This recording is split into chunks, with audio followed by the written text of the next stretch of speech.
नमस्कार दर्शकों, आप सभी का स्वागत है। आज हम आपके लिए लेकर आए हैं पावन अमरनाथ यात्रा की शिव पार्वती कथा। आइए शुरू करते हैं। एक बार देवी पार्वती ने देवों के देव महादेव से पूछा, ऐसा क्यों है कि आप अजर हैं, अमर हैं, लेकिन मुझे हर जन्म के बाद नए स्वरूप में आकर फिर से बरसों तप के बाद आपको प्राप्त करना होता है। जब मुझे आपको पाना है तो मेरी तपस्या और इतनी कठिन परीक्षा क्यों? आपके कंठ में पड़ी नरमुंड माला और अमर होने के रहस्य क्या है? महादेव ने पहले तो देवी पार्वती के उन सवालों का जवाब देना उचित नहीं समझा, लेकिन पत्नी हट के कारण कुछ गूढ़ रहस्य उन्हें बताने पड़े।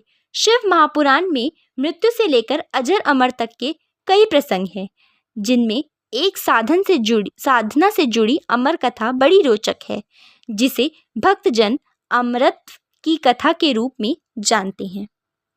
हर वर्ष हिमालय में अमरनाथ, कैलाश और मानसरोवर तीर्थ स्थलों में लाखों श्रद्धालु पहुंचते हैं, सैकड़ों किलोमीटर की पैदल यात्रा करते हैं। क्यों?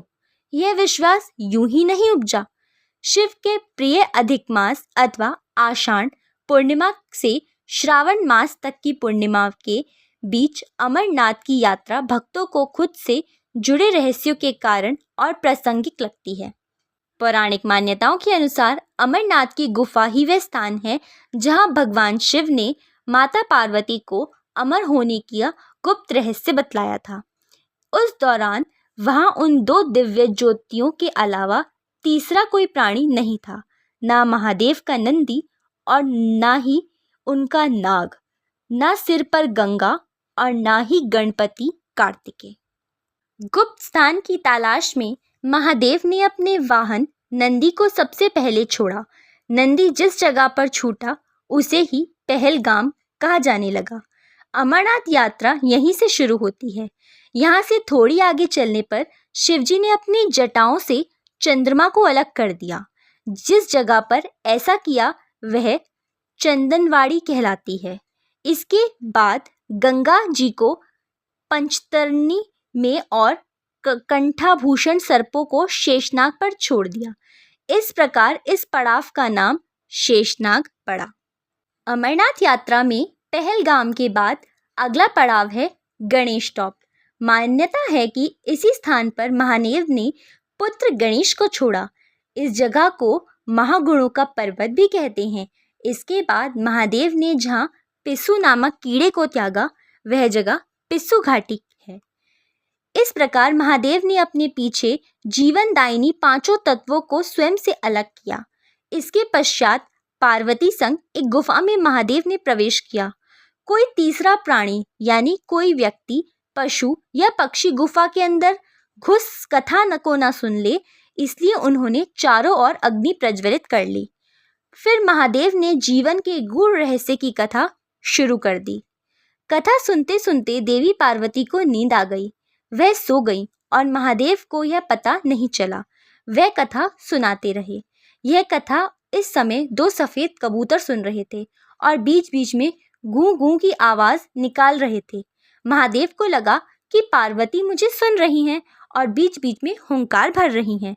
क्योंकि वैसे भी भोले अपने में मग्न थे, तो सुनाने के अलावा ध्यान कबूतरों पर नहीं गया।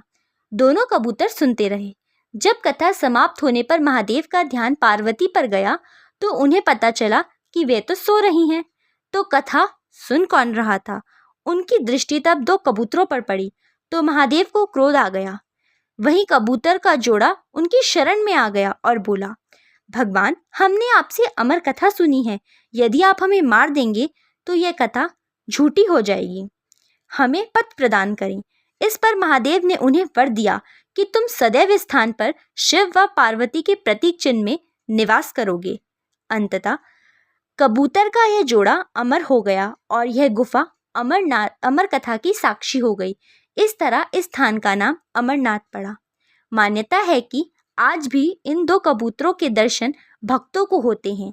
अमरनाथ गुफा में यह भी प्रकृति का ही चमत्कार है कि शिव की पूजा वाले विशेष दिनों में बर्फ के शिवलिंग अपना आकार ले लेते हैं।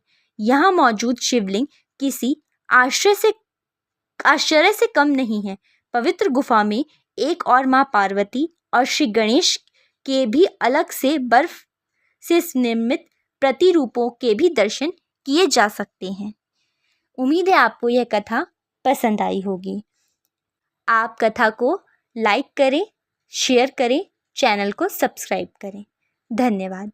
हर हर महादेव।